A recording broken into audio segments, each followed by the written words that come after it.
Alright guys, Tom here and welcome to a new video, and today I'm doing a review of WWE TLC 2013, which was on the 15th of December 2013. Before I get into this video, do please remember to subscribe to my channel. If you do like WWE show reviews, I do a review of every single WWE pay-per-view, and of course I'm doing a review of TLC in this video, but I do a review of every single pay-per-view ever, and it's really awesome. Loads of people like it. I'm currently on around 12,700 subscribers, and I'm really trying to push to 13,000 subscribers before Christmas, and if you subscribe, it'll really help me out, and I know you guys will love my videos, so do subscribe if you like WWE reviews, because I pretty much review nearly every single Monday Night Raw, sometimes a Friday Night SmackDown, but I always review every single pay-per-view. Here from the UK, it's currently 4:01 in the morning, but I'm doing a review for you guys, so do subscribe for pay-per-view reviews every single pay-per-view. This is for TLC, but of course for the Royal Rumble, I will be reviewing that at around 4 o'clock in the morning. Well, this is my review of TLC 2013, and I'm going to be reviewing every single match, what I thought of the build-up towards the matches, what I thought of the actual match, what I thought of the result, and what I actually thought of what actually happened in the ring, because that's very important, deciding whether the actual match was good. So I'm actually going to be reviewing or starting off with the Kickoff show. And of course, as always, I always say it, when you want to watch the Kickoff show, do watch it on WWE.com. Loads of people on Twitter watch it on the YouTube channel, and the YouTube channel, the actual feed that WWE send to YouTube has about a 30-second delay. So the stream you watch on YouTube is around 30 seconds behind the actual feed that WWE.com sends out. So if you watch on WWE.com, it's pretty much what it should be, but if you watch it on YouTube, it's 30 seconds behind, so you get a bit of a delay there. So do watch on WWE.com. I do actually find the quality slightly better as well, so that's just a heads up. But if you do want a link to actually watch the pay-per-view TLC, if you want a link to watch the actual YouTube pre-show, then I can just send you the YouTube link. But if you want to watch the actual full show in 720p HD, do tweet or Facebook me with the links in the description, and I can send you a link to watch it in 720p from the start to the finish, 3 hours long. So you should in fact enjoy that, so do tweet me and Facebook me to watch that. But you probably wouldn't be watching the review if you wanted to watch the show. But anyway, here's my review of the show, and we're starting off with the Kickoff show between Fandango against Dolph Ziggler. Now, of course, the Kickoff show always has a few people on the panel, and this time we had Mick Foley, Booker T, and The Miz. And actually, I really enjoyed the actual people that they chose on the panel. You had Mick Foley, of course, is renowned for his no disqualification matches against the likes of Triple H, The Undertaker. So obviously, he's a guy that you want on the panel for TLC because he knows his stuff, and you know a lot of people are going to be interested in what he says. So the more people that are listening to what he says, the more people are going to be buying into what he's saying because he knows what he's talking about, and the more people are going to buy the show. So it was great to have Mick Foley on there. He's a good character. Everybody, we know we love Mick Foley, so it's great to have him on there. The legend, the no disqualification legend. We're going to listen to what he says because he's just such a legend in the TLC and all them no disqualification matches. So it's a good pick to have Mick Foley on there. He's a comedy genius as well. So good pick by WWE to have Mick Foley on there. I think he's appeared on the last few anyway, so it's nice to have Mick Foley always on there. Now, the next guy we had, Booker T, of course, was the five-time world champion Booker T.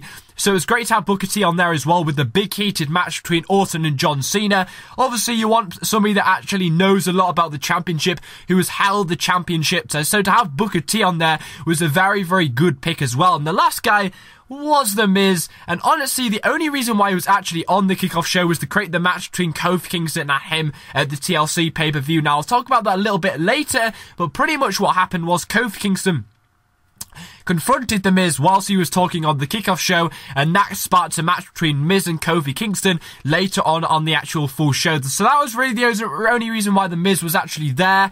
Apart from that, wasn't really interested in what any of them were saying. I always say this every pay-per-view, it's always full of scripted bullshit. They don't actually say what they're actually thinking. It's usually WWE doing the talking rather than Mick Foley, Booker T, or The Miz. So really, it doesn't really do a lot for me at the end of the day. It's not really really going to make me buy the pay-per-view, but it's nice that they get some legends like Foley, like Booker T on the show, just to make people listen maybe a little bit more.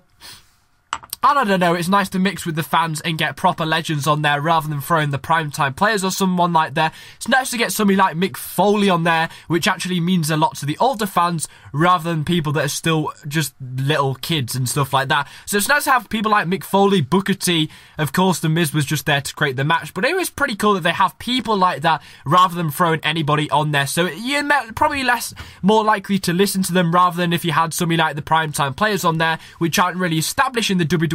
So if you have like legends like Mick Foley and Booker T, you're more likely to listen to them maybe. But apart from that, it rarely does anything for me. I rarely listen to what they're actually saying. It's pretty much the only reason why I watch the Kickoff show is for the actual match, which in fact was between Fandango against Dolph Ziggler. And I'm actually going to say I was really, really disappointed in this match. Now, we all know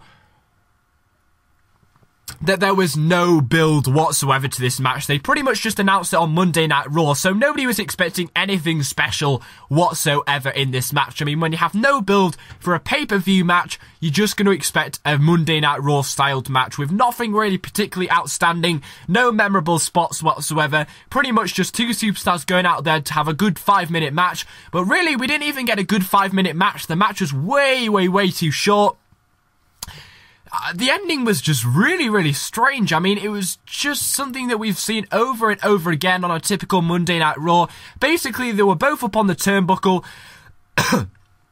in a superplex kind of position, and then Samurai just jumped onto the ropes and started screaming at Dolph Ziggler. Dolph Ziggler got distracted, Fandango pushed him off, and then he managed to hit his leg drop onto Dolph Ziggler, who was on the mat. And honestly, the match ended way, way, way, way, way too fast. It went on for about 2 minutes. At the start of the match, there was a commercial, and then it just went way, way, way too short. There was no memorable offense whatsoever from either Fandango or Dolph Ziggler. There's only a famouser in there, really, and apart from that, it was pretty much just a squash match from Monday Night Raw. But, I mean,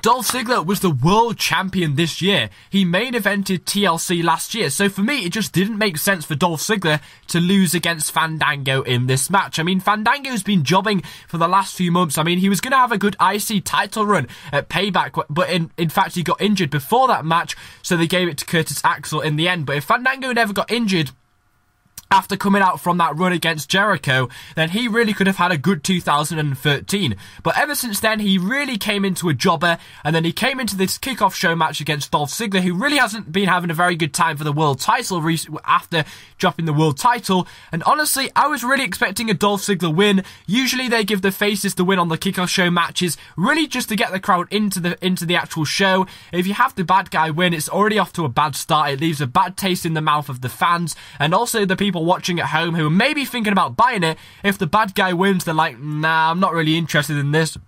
Especially the young, impressionable people wouldn't be really interested in the pay-per-view if the heel guy won and the bad guy won. You're probably not interested in the pay-per-view if one of your least favourite people has basically won the first match, which was free. Doesn't really give a good taste in your mouth for the pay-per-view, so why should you buy the pay-per-view if one of your most hated guys wins the Kickoff show match? So very surprised the face didn't actually win here, and actually really, really surprised Fandango picked up the victory. He really hasn't done anything in the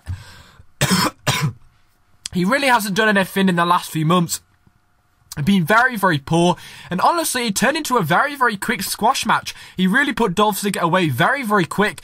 Ziggler really rarely got any offense whatsoever, and it just doesn't make sense for somebody who main evented TLC last year and had a decent world title run for about a month earlier this year to lose on the Kickoff show. I mean, these guys shouldn't even have been on the Kickoff show. They should have been on the pay-per-view, but very, very surprised why they made Dolph Ziggler go into this match the job to Fandango when they quite easily could have chosen somebody like Tyson Kidd, one of the Usos. It just really didn't make sense to put Dolph Ziggler in there, who is a former World Heavyweight Champion, just to go on the Kickoff show to job to Fandango, who really hasn't been having a good time whatsoever recently anyway.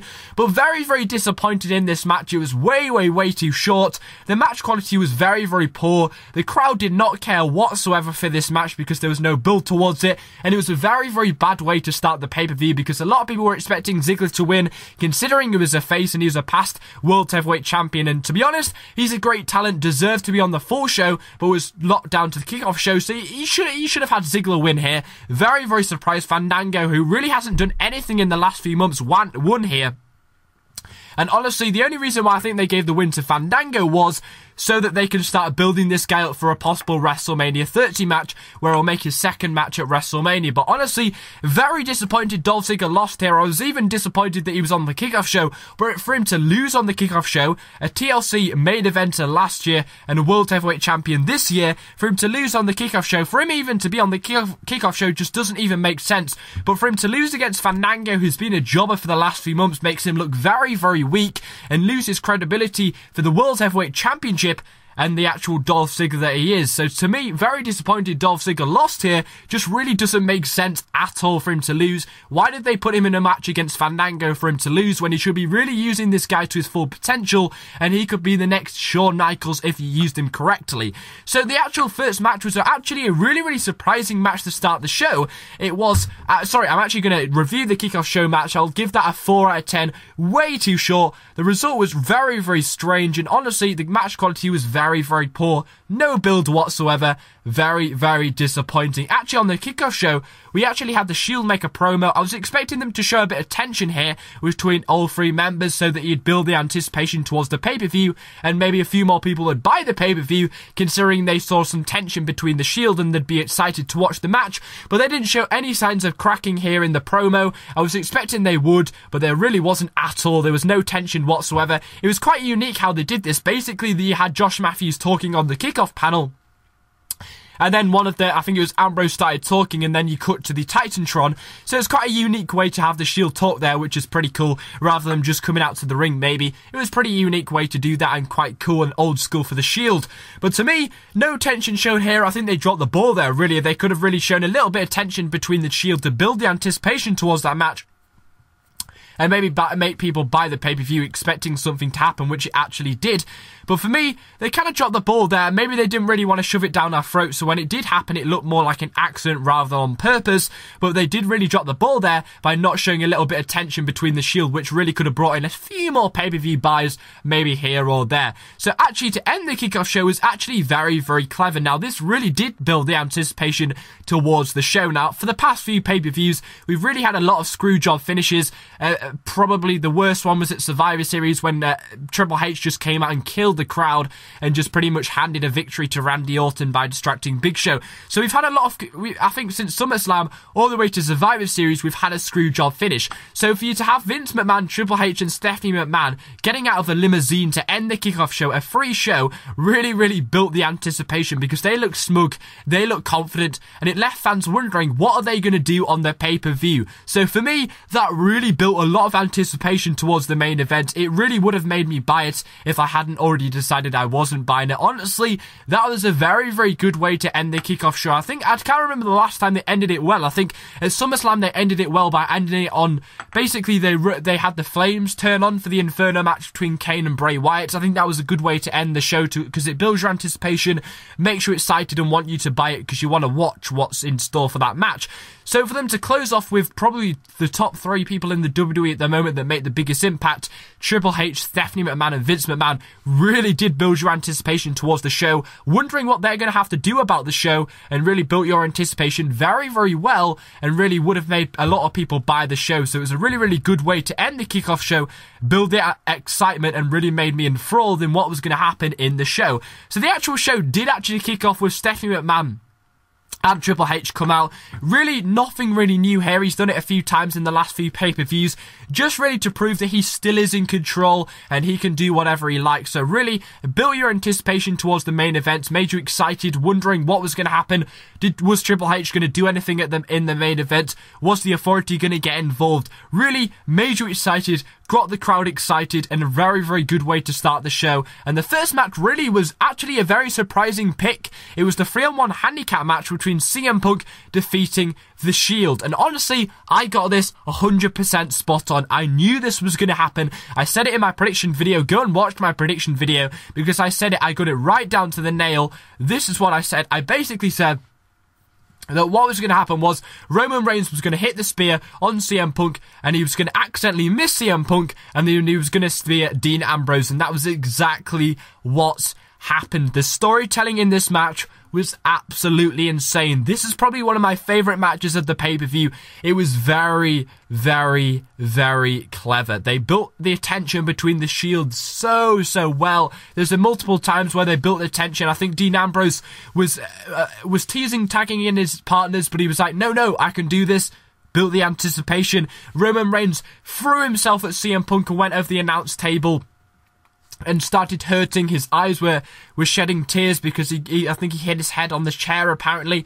So they were pretty much screwed because they only had 2 people there. There was cracks showing, there was weakness showing. I think at multiple times Seth Rollins pushed Demon Ambrose. I think one star moment was when basically Seth Rollins was in the ring with CM Punk. CM Punk pushed Seth Rollins and Dean Ambrose went flying from that, and there was just cracks showing here and there. The crowd was actually starting to get into it slowly. I think the actual build up to the match was very, very slow and sluggish, but really when the crowd started seeing the tension and seeing the potential in this match and started seeing the storytelling which was being played out, they got really, really into this match. And the reason why I was expecting something epic to happen was the build towards this match was very, very poor. There pretty much wasn't any decent build whatsoever. It was pretty much a vintage Shield built match. I mean, it was just a random attack which really wasn't explained 2 weeks ago on Monday Night Raw, where pretty much Roman Reigns just speared CM Punk. I mean,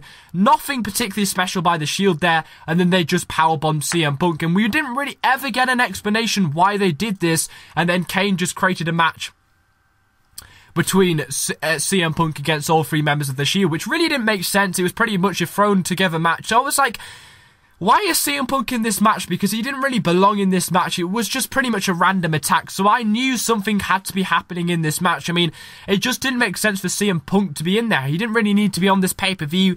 So there must have been a reason why they had to have all 3 members of the Shield against CM Punk. CM Punk, it didn't really matter how you had us in that match as long as it was a face. And it was really all down to the Shield. I mean, the 3-on-1 handicap match is just pretty much a glorified version of a Monday Night Raw match you might expect. So I knew something was special happening here with the Shield, and by God did it happen. The storytelling was so clever.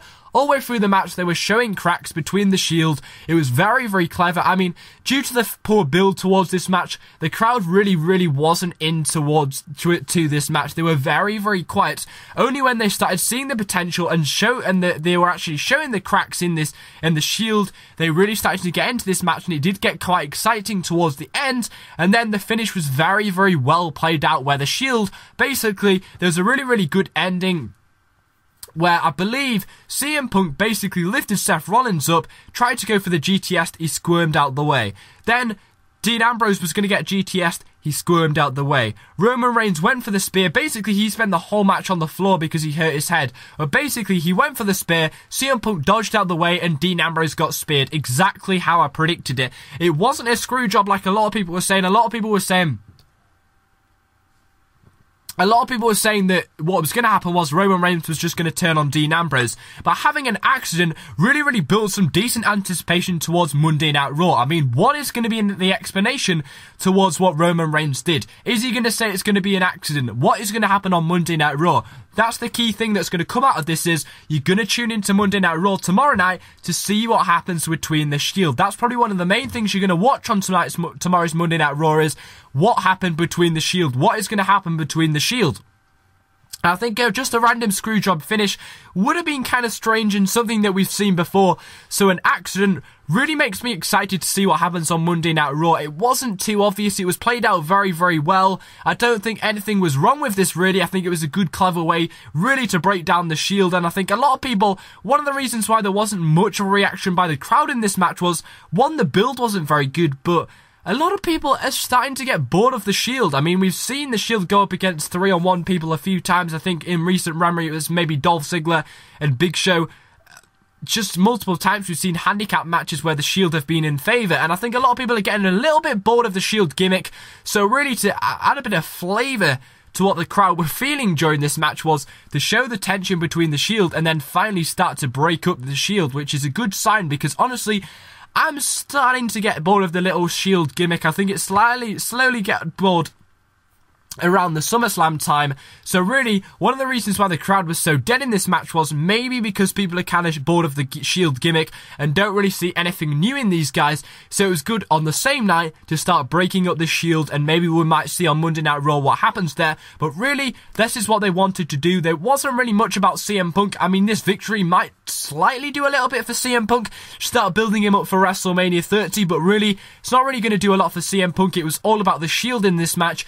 I could argue that it's going to start building up CM Punk and he'll get a good victory at Royal Rumble. He might even win Royal Rumble, but to overcome 3 people does put CM Punk over quite well. He didn't really need putting over quite well in this match, hence why pretty much Roman Reigns did the job here for CM Punk. You didn't really need to put CM Punk over, so pretty much it was all the Shield's doing, and it was really all about the Shield breaking up. So you're going to watch Monday Night Raw tomorrow night to see what happens between the Shield, and that was pretty much what they wanted to do there. Very, very good job by the WWE. The match quality itself didn't really get going until probably, 2/3 of the way through the match. So it was kind of disappointing. The first third of the match was very, very dead, very, very slow pace, nothing really happened, but when it really started going, it got very, very good, and I really liked a few moves in the match. There were some decent spots, nothing that memorable, but it was all about the Shield breaking up, and I think they did that very, very well. So for me, I'll give them 8 out of 10, quite a pretty good match, I'll give it. If there was a little bit more build towards that match, I'll maybe have liked it slightly more, but pretty good match overall. So, well, simply had that good match to start off with, which is probably the second match I was looking forward to. I think we're all looking forward to the Champions versus Champions match. I'll get onto that later on in the review, but honestly, the fact that I was looking forward to the Punk and Shield match because I knew something was going to happen between the Shield, it made me probably the second match I was looking forward to the most. So to have that kick off the show, it was a pretty good idea because I know a lot of people were looking forward to that match as well. Since the card was very, very weak, they could likely have got off to a very, very bad start because the Fandango and Dolph Ziggler match was very, very bad. It was bad. It was very, very bad. The result was surprising. Too short, very bad, not really much wrestling in there, it was pretty poor. So to have probably a very, very main event, slightly worthy match in there to start the show, then picked it up slightly, so it made up for the kind of weak card they had to continue. So they did have a few weak matches to continue this, such as the Divas match, the IC title match, which was kind of a squash match. Basically having a good match kind of lifted the poor match, which was continuing. So other pay-per-views, you might have expected that for the 3-on-1 handicap match to maybe be later down on the card, probably before the WWE Championship versus World Championship match, but considering the card was so weak, they had to have that match start the show. So very, very well to book that match, the first match to kick off the show, because honestly, the card was so weak, they had to do that. But really, the next match was the Divas Championship match between AJ Lee against Natalya. Now, I have a bit of a bummer to go about this match. I was expecting Natalya to win. Yes, I was expecting Natalya to win. Do you know why? Because people are bored of AJ Lee. People are bored of AJ Lee. She's been the champion since Payback, and honestly, she really hasn't done a lot. She hasn't had very convincing victories. I mean, she's got Tamina Snuka to help her out in a lot of matches. The build towards most of the Divas matches haven't been great. I mean, she's had matches against the likes of the Bella Twins multiple times. I mean, sometimes she hasn't even defended it on a pay-per-view. I think half the pay-per-view she's been in, it hasn't been defended. I think at SummerSlam, she didn't even defend it. So the second biggest pay-per-view of the year, she didn't defend her Divas title. Survivor Series, she didn't defend her Divas title. So really, not great. She hasn't really been a great champion. She really hasn't done a lot. And I think the main issue behind this is the competition isn't really there. And I thought the biggest competition towards AJ Lee's title reign was Natalya.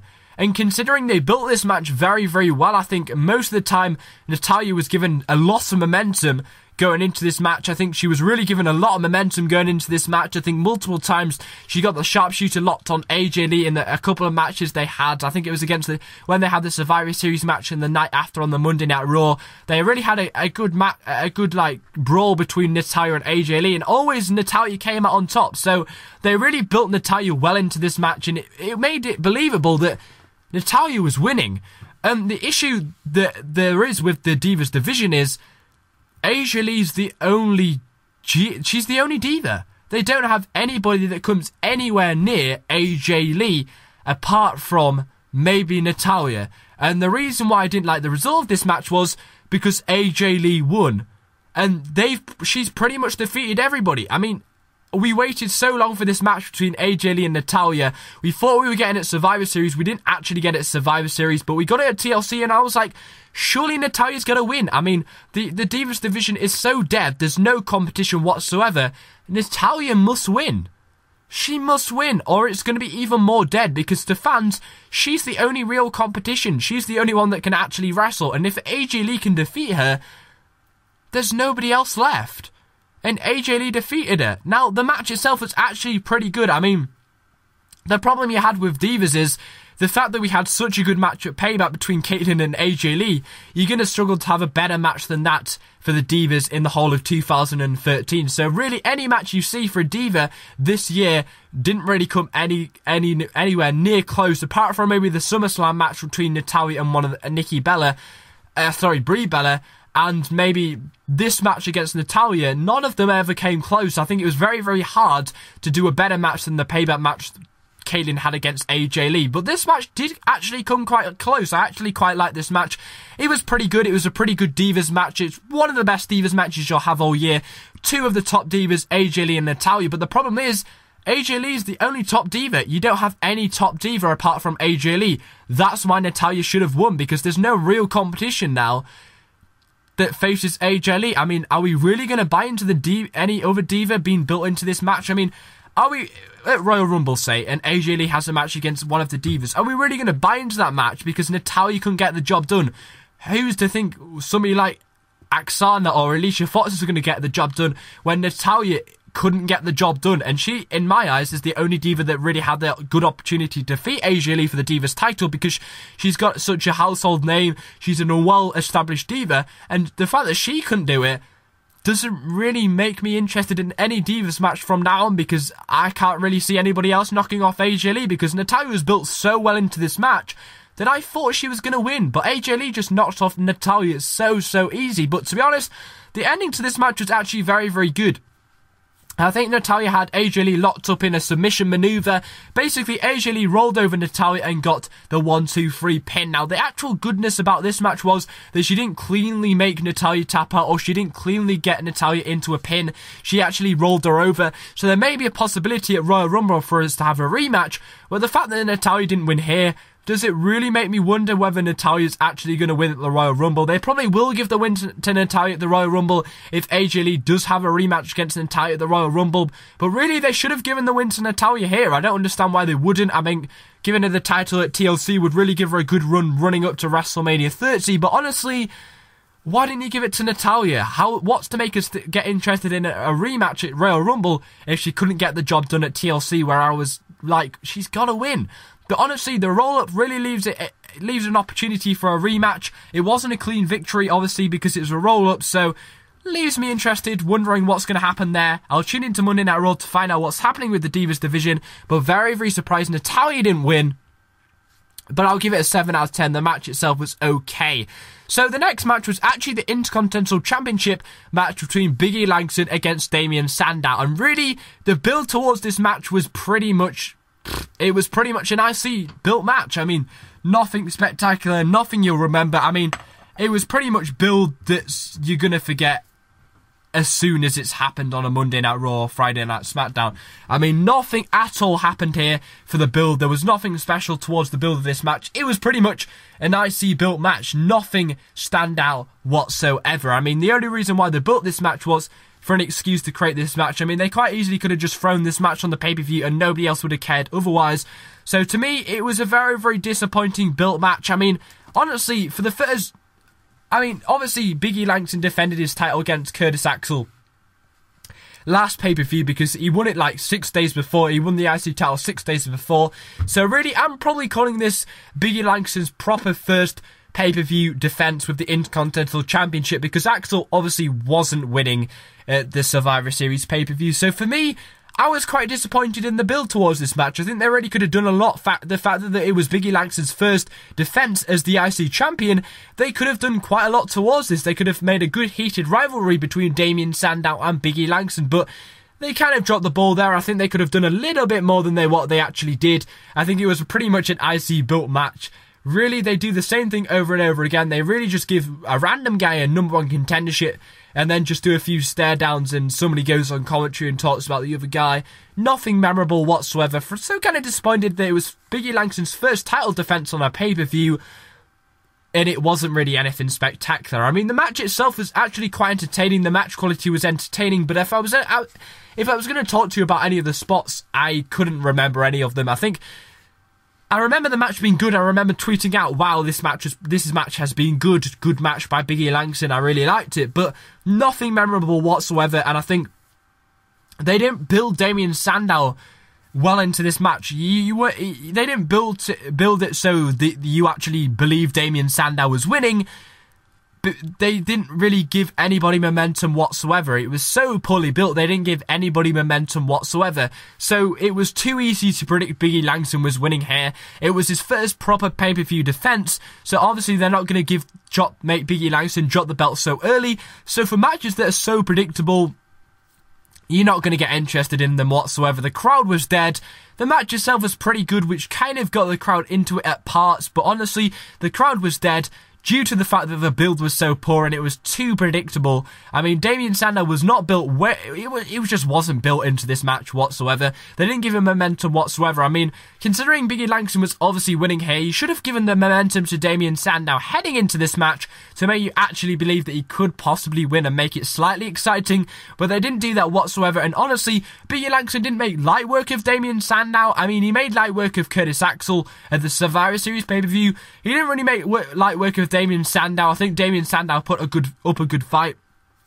Arguably, they could have booked Damien Sandow to put up more of a fight, considering they didn't really deal with the failed cash-in very well. I think they gave a lot of losses after he did that cash-in against John Cena. I think they gave him numerous losses against John Cena in a few tag team matches, and they really didn't make Damien Sandow recover whatsoever. He really didn't have a good match to bounce back from that. So really, I was still confused why they put Damien Sandow in here when they should have really tried and recovered from that huge loss he had again when he actually cashed in against John Cena. I mean, when he cashed in, I mean, he should have won. I mean, John Cena was helpless. So they really didn't recover from that. I mean, they just gave him multiple losses with rematches against John Cena in tag matches, and then just to throw him in this throwaway match against Biggie Langston on a pay-per-view for a title just buries Damien Sandow so much. I mean, why did they have to put Damien Sandow in this match? They could quite easily have given it to somebody like Fandango. They could have given it to somebody that's a heel. I mean, they could have just made, I don't know, they could have made a good match between Mark Henry and Biggie Langston, which is apparently happening at Royal Rumble, but they could have just given it to any heel. They could have put Brodus Clay in there or something like that, which I'll get onto later. But honestly, Damien Sandow, you should have been recovering from his failed cash-in, but why put Damien Sandow in here? Why throw him in this match when he really doesn't need to be on the pay-per-view? In fact, he should have been picking up a win on this pay-per-view to recover from that failed cash-in. So they're just boring Damien Sandow for no reason whatsoever to put over Biggie Langston. Now, if you want to put over Biggie Langston, at least get somebody who's established in the WWE. It's not putting over Biggie Langston if you're matching him up against Damien Sandow, who failed to cash in Money in the Bank and has never been a champion in the WWE so far. So you should really be putting Biggie Langston over at this current time against somebody, I don't know, somebody like Mark Henry or somebody. Why put Damien Sandow in there who is not established whatsoever? So for me, I'll give that match a 7 out of 10. The match quality was good. That was pretty much what was good about it. There was nothing else really that good about it. The crowd was dead. The build was poor. Confused why Damien Sandow was in there. It just buries him absolutely completely and makes him look very, very weak. Apart from that, the match quality was okay. So, for the WWE Tag Team Championship match, it was a fatal 4-way elimination match between Cody Rhodes and Goldust against Big Show and Rey Mysterio, against the Real Americans, against Ryback and Curtis Axel. And honestly, I was not looking forward to this match. I didn't even watch SmackDown this week. I know a lot of people don't watch SmackDown. So for them to announce this match on SmackDown, I was very, very surprised the crowd was into this match. Now, the crowd is actually surprisingly very, very into this match. It was nice to see Big Show and Rey Mysterio team up once again. But honestly, the crowd was strangely into this match. They actually bought into this match, considering a lot of people don't even watch SmackDown. The crowd was into this match quite a lot, and I mean, I didn't even realise this match had been created I think I realised on Saturday this match had been created, hence I didn't do a prediction for it.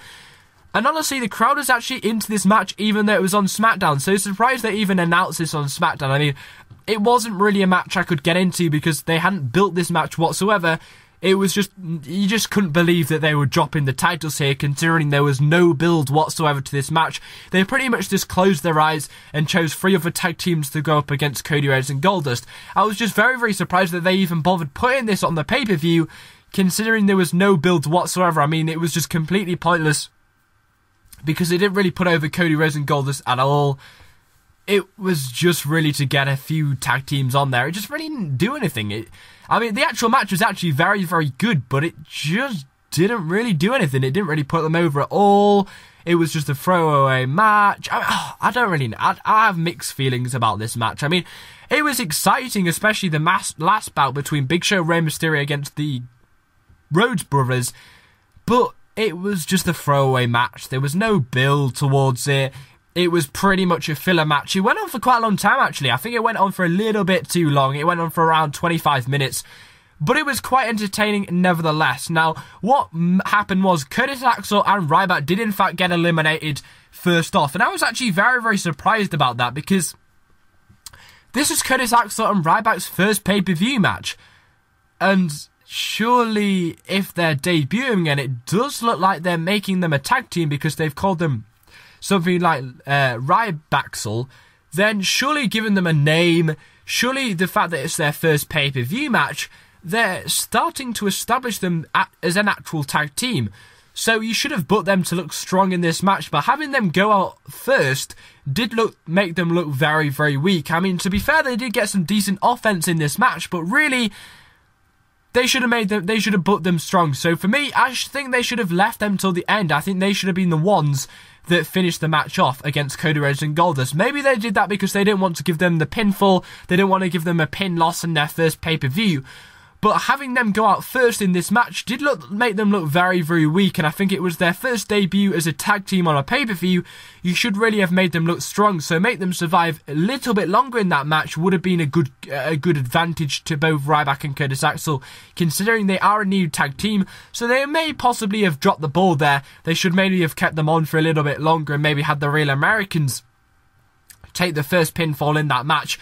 Just maybe I'm thinking maybe they didn't want to give them basically give them a pinfall loss on Cody Rhodes and Goldust, so they didn't want Cody Rhodes and Goldust basically to retain their championships by pinning Curtis Axel and Ryback, because that would have pretty much put a lot of emphasis on the fact that Ryback and Curtis Axel got pinned. So maybe that's really why they didn't do that, but honestly it made them look quite weak that they got eliminated straight away, and Ryback did in fact attack Goldust as soon as he got pinned, which did work on the heelish character quite well. So it'll be interesting to see if they do anything with that. Maybe they'll keep with the Curtis Axel and Ryback feud against Goldust and Cody Rhodes. I have no idea, but really, this match did slightly get interesting after the Curtis Axel and Ryback got eliminated. I think the Real Americans had a good showing. They looked very, very strong in this match and were actually tagged in for quite a long time. It was kind of strange you had two faces in there, and the heels dominated quite a lot of the match. So really, the Real Americans got knocked off in a pretty good fashion, actually. I really like this ending when the Real Americans got knocked off. Basically, Big Show knocked out Jack Swagger, and then Antonio Cesaro went for the European uppercut off the top rope and got KO punched, and Big Show pinned Antonio Cesaro. So there was actually a really, really good ending to that to the Real Americans. I really, really liked that ending. Really out of nowhere, made a big impact. The crowd reacted for it. So a very, very good ending to knock off the Real Americans. So quite an exciting point in the match. So kudos to WWE for doing that. And the Big Show had a good eye to do that as well, because that was a very, very good ending to knock off Antonio Cesaro and Jack Swagger. And I thought they had a pretty good showing, to be honest. And I was actually slightly confused why they had the faces end the match. And I really didn't understand why, because I don't actually think it did anything. I mean, what they did here was they had the two heels get knocked off first. So they had Curtis Axel and Ryback obviously get knocked off, and then they had the Real Americans got knocked off. So you finish this match with two face tag teams to end the match, which was very, very strange. You had basically you had Cody Rhodes and Goldust obviously going up against Big Show and Rey Mysterio, which didn't make any sense whatsoever. I mean, the crowd really didn't know who to cheer for, and it just made not really much sense, and it didn't really make much sense for the Real Americans to get pinned instead of maybe keeping them till the end to finish the bout against the Rhodes brothers, because actually Goldust and Cody Rhodes got pinned by the Real Americans a few weeks ago on a Monday Night Raw. So I actually think that would have made a good ending to the match. The crowd may have possibly have believed that the Real Americans were winning, considering they already had a pinfall victory over Goldust and Cody Rhodes. So really keeping Big Show and Rey Mysterio in there didn't actually really do much for me whatsoever. I mean, the ending to the match, which was fucking awesome, which was probably one of the reasons why they kept Rey Mysterio, especially in that match. But I just thought it was weird that they kept the faces facing a face for not much reason whatsoever, when you could easily have given it to the Real Americans to finish the match up against Cody Rhodes and Goldust, which would have made it slightly more believable as well, considering they already had a pinfall victory over the Cody Rhodes and Goldust. They could have done a few near fall pins, which would have made the ending to the match a little bit more exciting. So I was kind of confused why they didn't just have a heel and a face end it, rather than two faces, which really didn't make sense whatsoever. But honestly, the ending to this match was just very, very good. There was a nice little chemistry between Cody Rhodes and Rey Mysterio to end the match. I think a few times Cody Rhodes went for the crossroads and failed it. There was a nice bit of chemistry, really good chemistry in the ring between Rey and Cody Rhodes. I really, really liked that. And really, it ended up with Rey Mysterio getting caught into the crossroads. I'd really, really recommend watching the ending to this match, because I actually thought it was very, very well played out. Very, very good ending to this match. I actually really, really liked this match. I think I would have preferred just Cody Rhodes and Goldust to face Big Show and Rey Mysterio for 20 minutes, because I thought that was a really, really good ending to a match. Very, very exciting. The crowd was surprisingly in for it, considering it was faces versus faces. And I keep bringing up that point, but the crowd was quite into this match the whole way through. But the fact it was faces versus faces and it was in a match announced on SmackDown, very surprised they bought into this match. But really, the ending was very, very good. But honestly, Cody Rhodes and Goldust were definitely retaining their titles here. There was no reason for them to drop their titles. They're still having a good run as tag team champions. A lot of people are loving the return of Goldust. He does that sunset flip so well. He did it again in this match, which is definitely a memorable spot I remember in this match. But a very good show, of course, by Cody Rhodes and Goldust as usual. Yet again, having one of the matches of the night. Might take the biscuit for one of the matches of the night. I think if they put any build into that was this match, it might possibly have been the match of the night. But honestly, so far, a good pay-per-view, I'd say. I think the 3-on-1 handicap match between the Shield and the CM Punk was a very well told match. Very, very good. I think the Divas Championship match, surprising result, but still an okay match. Biggie Langston against Damien Sandow. Didn't really have a lot of build towards it, so the crowd really didn't give a fuck towards that match. But the match quality was good. You've got to think about the match quality. And then the Tag Team Championship match had very, very good match quality. The crowd bought into it. It had a good ending. There was a lot of likeable characters in there, such as Cody Rhodes, Goldust, Big Show, Rey Mysterio. The Real Americans are actually surprisingly very, very over. And then you had a new tag team of Ryback and Curtis Axel. So really, the pay-per-view so far had, what, two or three decent matches already to its name. So I was like, good job, you're doing well. And I was like, this pay-per-view is okay so far. But then it went downhill. This is where the pay-per-view went downhill for me as a WWE fan watching at home. At what, it was around 2:30, 2 o'clock in the morning. This is where it started to go downhill for me as a WWE fan. R-Truth defeated Brodus Clay in a match which we have seen multiple times on Monday Night Raw. It's either been Xavier Woods against Brodus Clay, or a tag team match between Tensai and Brodus Clay against R-Truth and Xavier Woods. It was just a carbon copy of what we've seen on Monday Night Raw multiple times for the past 3 weeks. So they decided to make the match R-Truth against Brodus Clay. They pretty much made this match out of nothing. It was pretty much because Brodus Clay splashed Xavier Woods after their match on Monday Night Raw. R-Truth didn't like this, so defended Xavier Woods by pushing Brodus Clay around in the ring on Monday Night Raw. Really, Nothing memorable towards the build whatsoever. Pretty much a carbon copy of what we see all the time on Monday Night Raw. So really for them just to put this match in there was just completely pointless. I mean, we've seen this match multiple times on Monday Night Raw. I've said it already. They've done this feud over and over again. And the crowd don't give a fuck about this feud whatsoever.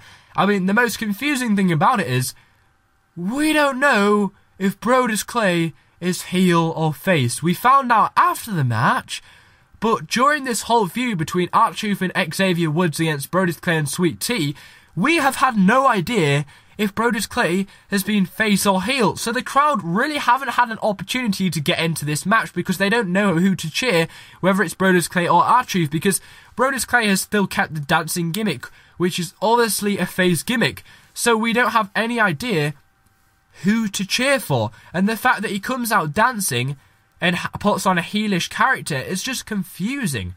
And the fact that they actually think we care about this feud whatsoever is just beyond me. And the fact that they had the cheek to recreate or regurgitate this match, which we have seen multiple times on Monday Night Raw, on a pay-per-view, which people pay for, is just absolutely outrageous. It's just... And the match itself was just shit. It was so bad. There was boring chants. There was boring chants for the Kofi and Miz match, which was after this. It was just a string of two very poor matches. And honestly, the storytelling after this match, during this match, was just good. I like the storytelling in this match, but really, the match itself wasn't great, so nothing memorable there. But the reason why they actually created this match came to light later on in the match, where basically Sweet Tea was complaining at Brodus Clay because he didn't finish off the match, which just didn't really make sense because Brodus Clay hadn't really got a good offensive move in him. So why would he go for the cover when he probably wouldn't even have got the free count? It just... I mean, basically Sweet Tea was shouting at Brodus Clay for not just pinning him, and basically Brodus Clay wanted to beat up R-Truth rather than going for the cover. But Sweet Tea was shouting at Brodus Clay for not going for the cover, but Brodus Clay hadn't even done a move that probably would have knocked off R-Truth, so it just didn't make sense for him to do that. But basically, what happened was Brodus Clay shouted at Sweet Tea and said, "I'm better than you." So Sweet Tea walked out up to the Titantron and then was followed by the Funkadactyls. So actually, the storytelling in this match was pretty good, but honestly, the crowd still didn't know how to react because they didn't know if Brodus Clay was face or heel. But how this match ended was pretty much a carbon copy of what happens on nearly every Monday Night Raw. It was just a distraction and a roll-up pin.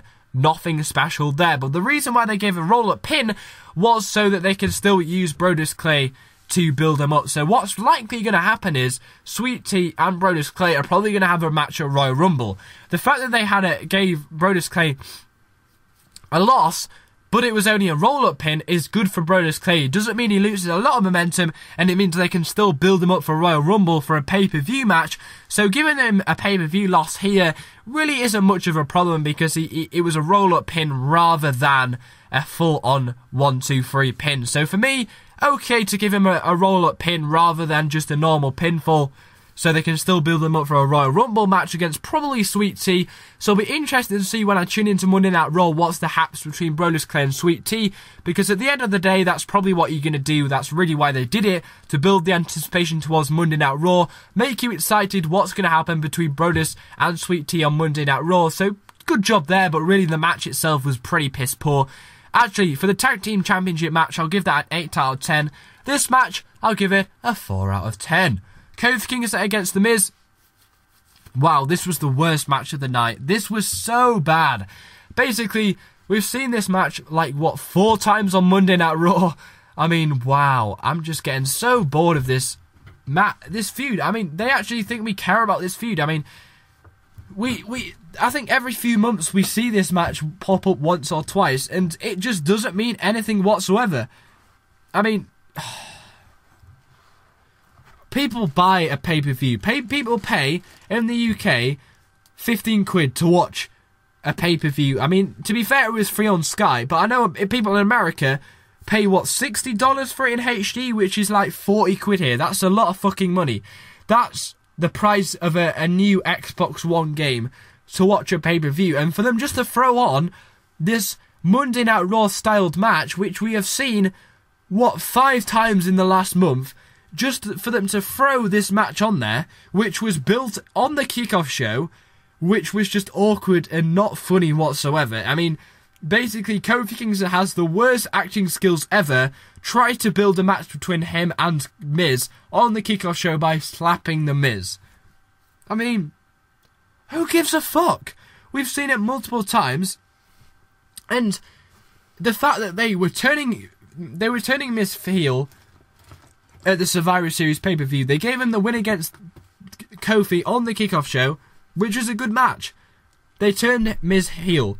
The night after, they decided to turn him back face because they realised that the Miz stars in a movie called The Christmas Bounty, so they wanted to keep him face so that they could promote the movie. As soon as the movie's promoted and they got it out the way, they're slowly turning the Miz back heel, still using Kofi Kingston to turn him heel. Surely you shouldn't do that. Surely you should be using somebody else to turn him heel. I mean, what's happened here is he's gone from face to heel, back to face, and then back to heel. And they're still using the same guy to put over his new gimmick. It's not working. People don't know what's happening with The Miz if you're still going to use Kofi Kingston to turn him face and heel and then back to... Basically, they're using the same guy to turn him heel, face, heel 3 times. It just... How are we expected to get behind this match when we've seen it multiple times? But how are you expecting it to work when he's faced Kofi Kingston and he's turned gimmick 3 times? It's just not working out. And why put him up against the same guy when people want to see something fresh? I mean, I'm trying to get... I don't really know how to express it, but surely if you've turned him face and heel so many times and used the same guy to change his gimmick, then it's just not going to work for the fans. It's not a good way to put him over. You want to use somebody else to put him over as a heel, rather than the same guy that made him turn heel, and then the same guy that made him turn back face in the same match. It's just so weird. Why did they have to use Kofi Kingston to put him back heel? Why Kofi Kingston anyway? But really, the fact that they're turning Miz heel, they probably kind of cemented him as a heel last week on Friday Night SmackDown.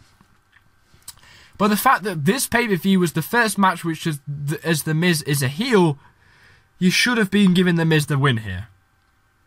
Because you want him to make an impact, you want him to make an impact, you want him to show people what he's up to. You want people to know that he's cemented his new gimmick as a heel. But they didn't give him the win. They gave him the win against the babyface Kofi Kingston, who really doesn't have a lot going in for him at the moment. He honestly hasn't done anything absolutely whatsoever after returning about 3 months ago. So I'm really confused why they gave the win to Kofi Kingston when he really doesn't have a lot of reason to win here. I mean, he's a cemented heel. Sorry, he's a cemented face. He's probably one of the biggest babyfaces in the company.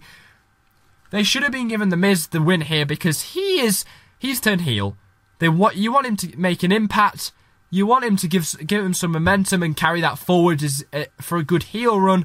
But they gave the win to Kofi Kingston. I mean, the ending was okay. I mean, basically, The Miz took the turnbuckle padding out of one of the corners, building on that heel turn gimmick.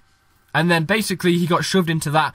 The crowd didn't react to that whatsoever, which is quite disappointing. I mean, I don't think the commentators reacted to that because they didn't make it obvious.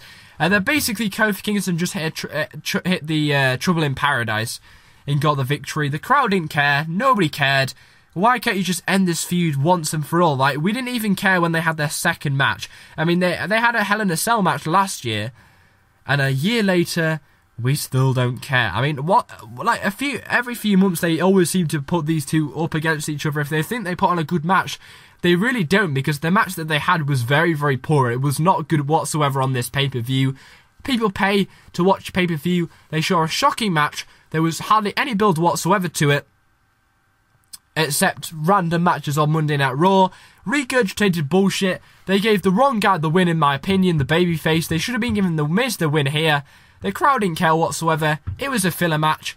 I'll give it a 3 out of 10. So really, from then on, the pay-per-view was just dead.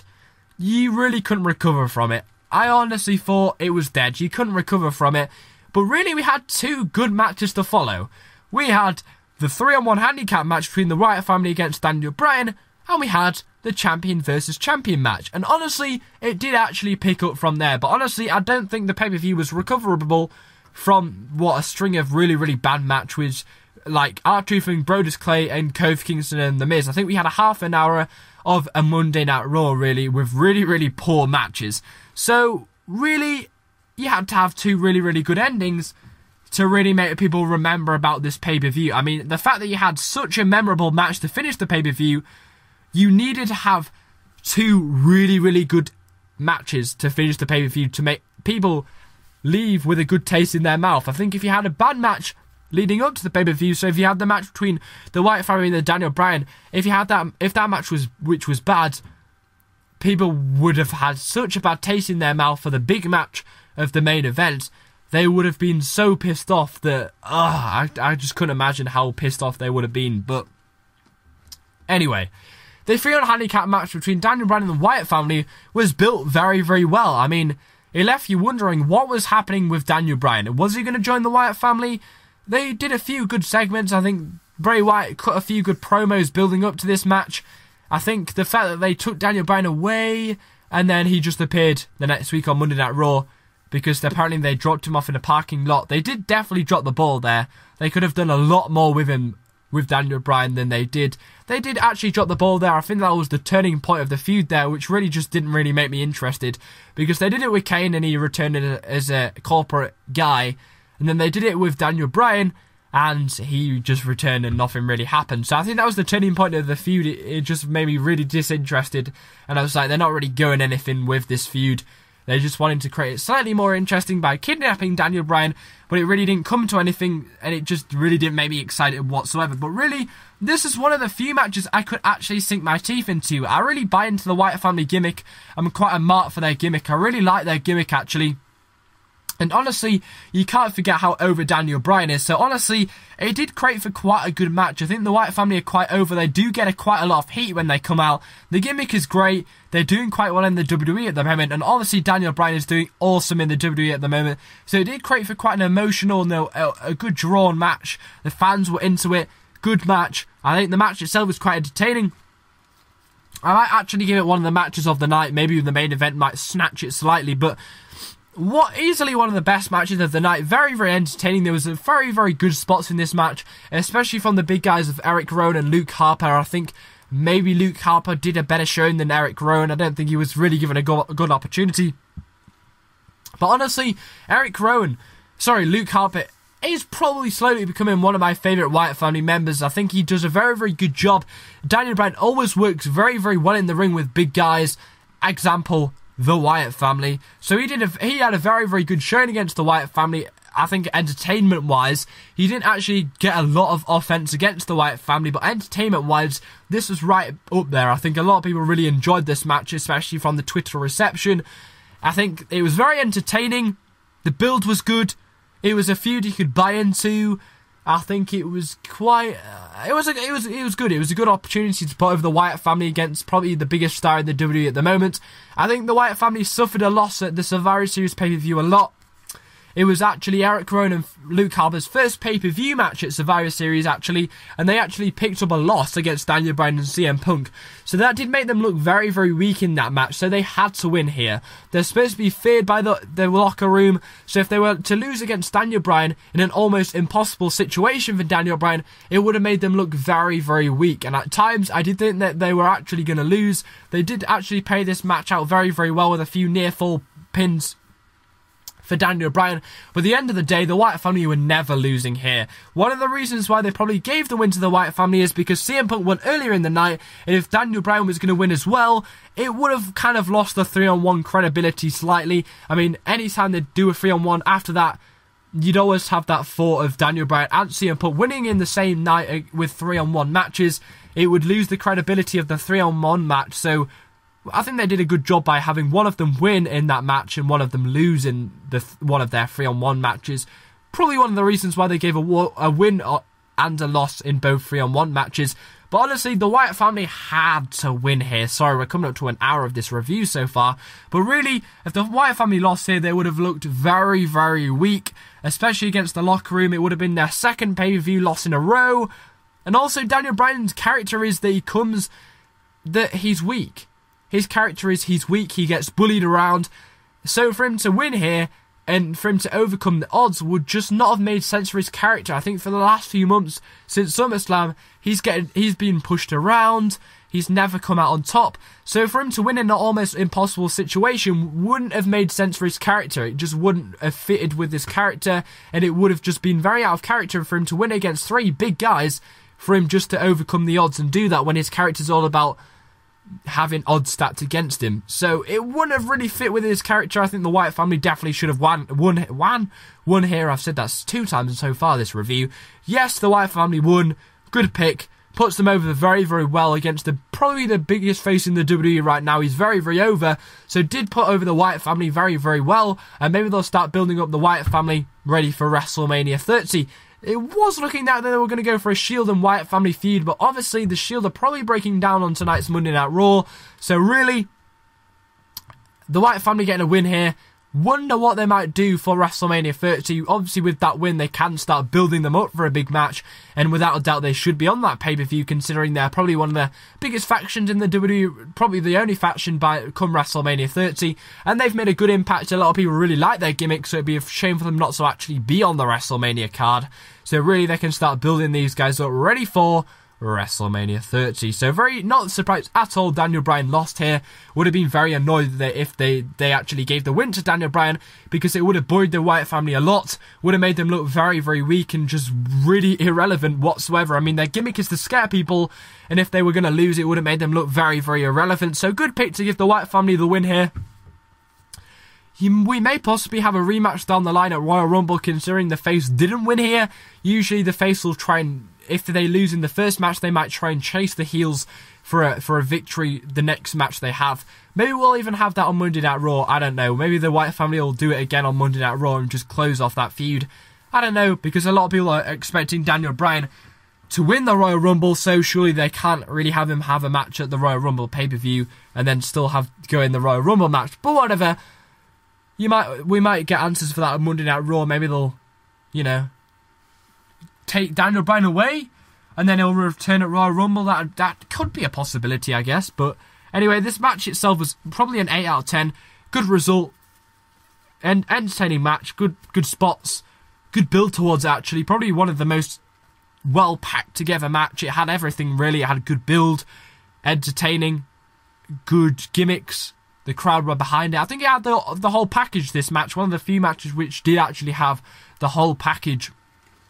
So I'll give it an 8 out of 10. A decent match. It really did keep this pay-per-view alive, and it's quite a standout match for the whole pay-per-view, really. So the next match and the main event was the Tables, Ladders and Chairs match to determine the Champion of Champions and the unified WWE Champion, or WWE Heavyweight Champion, which was in fact became Randy Orton after Randy Orton got the win. Wow, wow, wow. Randy Orton is now the man. He is now the face of the WWE. He is now the WWE Heavyweight Champion. How insane is that? How often will we get to say that we now have a new undisputed WWE champion? The World Heavyweight Championship doesn't even exist anymore. It's now one champion, one WWE champion. It's pretty insane, that, to be honest. Once in a lifetime, really. Are we going to see that ever again in my lifetime? I don't know. It's just strange to think about that. It's just sad to think it's over now. I think we had some very, very good three-wheel build towards this match. What they did clever was, they didn't give anybody momentum towards this match. They didn't give Randy or John Cena any momentum going into this match. So really, up until the bell, we still had no idea who was winning, which was very, very clever.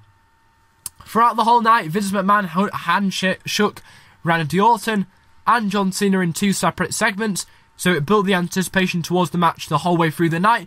They actually had the belts hanging above the ring the whole way through the night as well, which was actually completely pointless. But the only reason why it was pointless, if you don't understand WWE, but it didn't really do anything, obviously, because it was just hanging there. It didn't add anything to any of the other matches. But basically, they had them hanging above the ring so they could talk about it the whole way through the pay-per-view. And this is what I was worrying about. I was worrying about the fact that they were relying way too much on this match to make the pay-per-view good.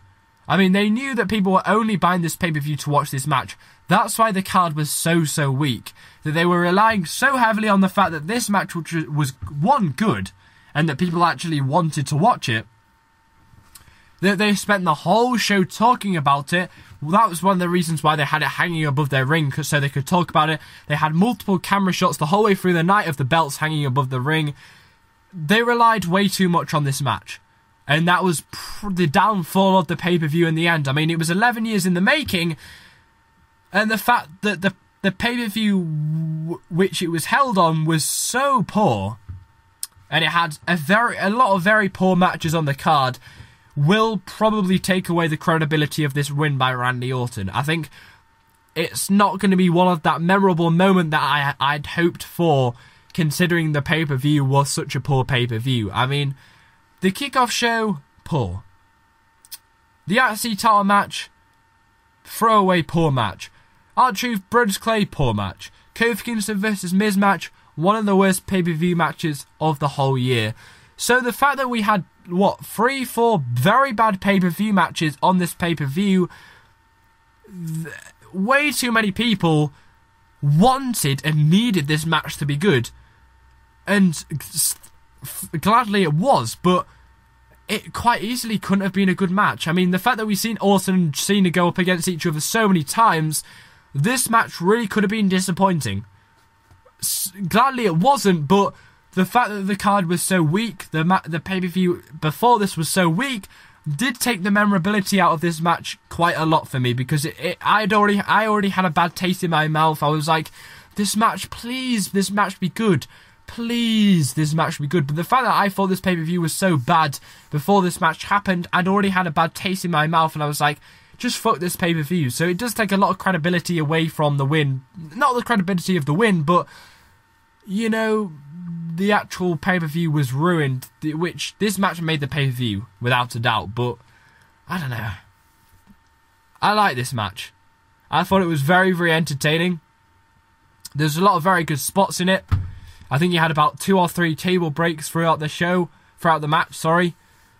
Sorry, if I'm going to talk about the Miz and Kofi match, it was supposed to be a no disqualification match.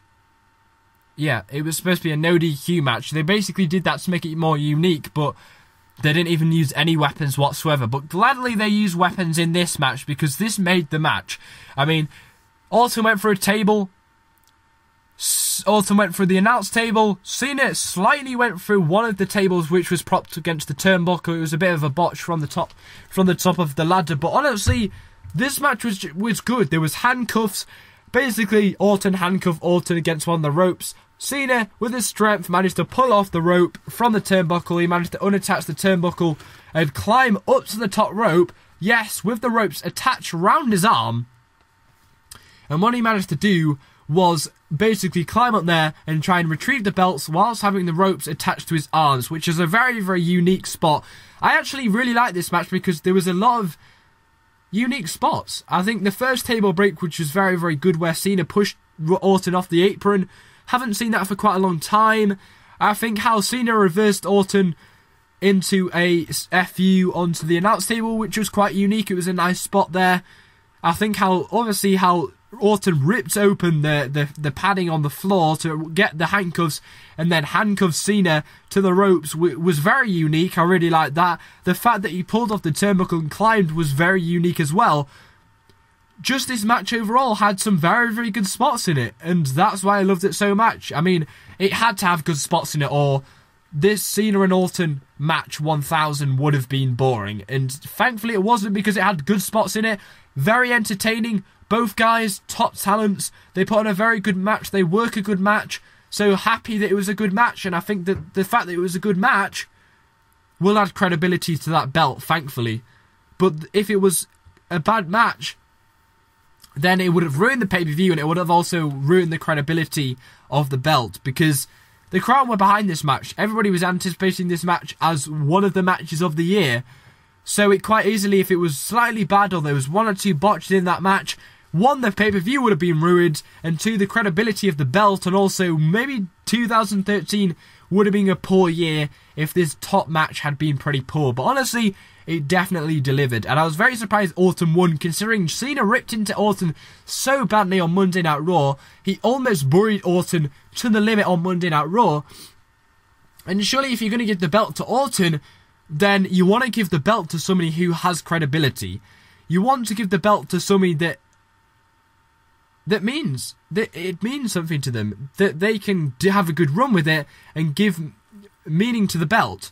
The fact that Orton was ripped into by Cena so much on last week's Monday Night Raw, he said how Cena was handed everything to him on a plate, he didn't work for anything whatsoever, buried Orton a lot. And the fact that they've given the belt to Orton is very surprising, because for me, Cena talked as if Orton doesn't deserve it, which takes a lot of credibility from that belt. And I think Cena had such a good year. He won the Rumble, he won the main event of WrestleMania to win the WWE Championship, he put over Daniel Bryan so well at SummerSlam. He came back from an injury way too early, won the world title, and now, if he won that match, would have put on a hell of credibility towards that belt. I hate to say it, a lot of people hate Cena, but I think giving the belt to Cena would have been put more credibility on that belt than giving it to Orton, who was ripped to shreds on Monday Night Raw, and honestly has had a very, very poor 2 years. I mean, he was out for drug abuse last year, which isn't good for WWE, and also he's had a very poor 2013. I mean, he had a throwaway match against The Shield at WrestleMania, he had a bad match at Elimination Chamber against The Shield, which really didn't mean anything whatsoever, didn't do anything at Royal Rumble, WrestleMania, I've already touched on that. Extreme Rules had a throwaway match against The Big Show, which we were supposed to forget about, because they had their match at Survivor Series. They didn't even mention that match at the build towards Survivor Series. So honestly, he hasn't really had a good year. It's been very flat for Randy Orton. So surprised they gave the belt to Randy Orton, considering they haven't really built him up that well over the last few months, considering he's been helped in every single victory. Why does that give credibility to the belt when he hasn't really worked anywhere near what should be needed to pick up that victory? I think really giving that to Cena, considering it's WrestleMania time, you should have the face of the WWE should be a face. And the fact that it's a heel, how's that going to work when they're doing the promotions for WrestleMania? How they're going to build towards the WrestleMania match, the main event, when you've got the a heel as the champion? I don't know how that's going to work out. I'd probably, if I was Vince McMahon, would have had a face there working the promotions as the face of the WWE, because obviously he's the face now, because he's the top champion, he's the only champion. So surely he should have the face of the WWE being a face. Example, John Cena. I just think it would have been so much more credible if John Cena won it, considering he's been built so well this year, he's done so much this year, and Orton's been the absolute polar opposite. So surprised that they gave the win to Orton here, but the Authority came out and celebrated with Orton. A lot of people were surprised we didn't get a screw job. I mean, people were actually complaining we didn't get a screw job. People were complaining we didn't get a screw job. They were complaining we didn't get a screw job. What even? Since SummerSlam, we've had a screw job every pay-per-view. And WWE did it so well that they thought we would get a screw job in this match. People thought Triple H was fucking winning the titles. No way in hell, guys. We're coming up to Mania time. We're coming up to Royal Rumble. The fact that we've had so many screw jobs in the last few months and screwy endings and early endings. Sorry, this pay-per-view ended 15 minutes before it should have. But the fact that we had so many screwy endings, they should be building our confidence in the pay-per-views. Especially the fact that a lot of people will buy WrestleMania 30. You want to be confident in buying that pay-per-view. That's why we had a clean finish here. And that's why they gave us a clean finish. But people to complain that we didn't get a screwjob finish because it's not exciting is just madness. It's best for business to have a clean finish here. Especially the fact that it's the number one title. The winner should be able to get the job done on his own. And Orton did. So it does put over Orton well, and it does put over the belts well. I'm just confused why they didn't give it to Cena, who seems like the more credible guy in my opinion. But overall, this match definitely saved the pay-per-view without a doubt. It saved the pay-per-view without a doubt. Without this, the pay-per-view was shocking. The Kickoff show sucked. The 3-on-1 handicap match with CM Punk and The Shield was okay. Went on for slightly too long, but it was okay. It took a little bit to get going, but it was all about the Shield and build your anticipation for tonight's Monday Night Raw. The Divas Championship match, very surprised Natalya didn't win. Disappointed the fact that she didn't win. Thought she should have, to be honest, to put over... I mean, you wanted the Total Divas as the champion because it puts them over very well and makes them very, very relevant. The IC match, squash match, built very poorly. Tag match, built poorly, but the crowd still kind of liked it. Kind of strange how they actually booked in that match, but nevertheless. Our Chief Brodus Clay sucked. Kofi and Miz sucked. Wyatt following against Daniel Bryan, good result, had the full package. And the best match, in my opinion, was the Tables, Ladders and Chairs match between Orton and Cena. It was a good 40-minute match. Actually, no, it was like... It would have been 40 minutes if they didn't end it so quickly. It started at 20 past and it ended at 1:45. So it was a good, 25-minute match, which is decent time for a main event. I honestly would have liked for it to seen it go on slightly longer than that. They ended it quite early, to be honest. But really, it saved this pay-per-view. I'll give it an 8 out of 10. And it'll be nice to see what the authorities say about Orton on tonight's Monday Night Raw. So you'll definitely tune into Monday Night Raw to see what happens. So they did well there. So hopefully you enjoyed the video, guys. Thanks for watching. In my opinion, I'll rate this year's TLC, the 5th TLC pay-per-view, a 7 out of 10. The Punk and Shield match, good. AJ Lee and Natalya match, even though the result was weird, good match. Biggie Langston, Damien Sandow, good match. The Wyatt family, Daniel Bryan, good match. The TLC match between the World Heavyweight Champion and the WWE Champion, good match. I think it deserves a 7 out of 10. Definitely not an 8 out of 10. Could creep down to a 6. I'm not sure. What do you guys think? Thanks for watching, guys. Hopefully you have enjoyed this video. Thanks for watching, and goodbye.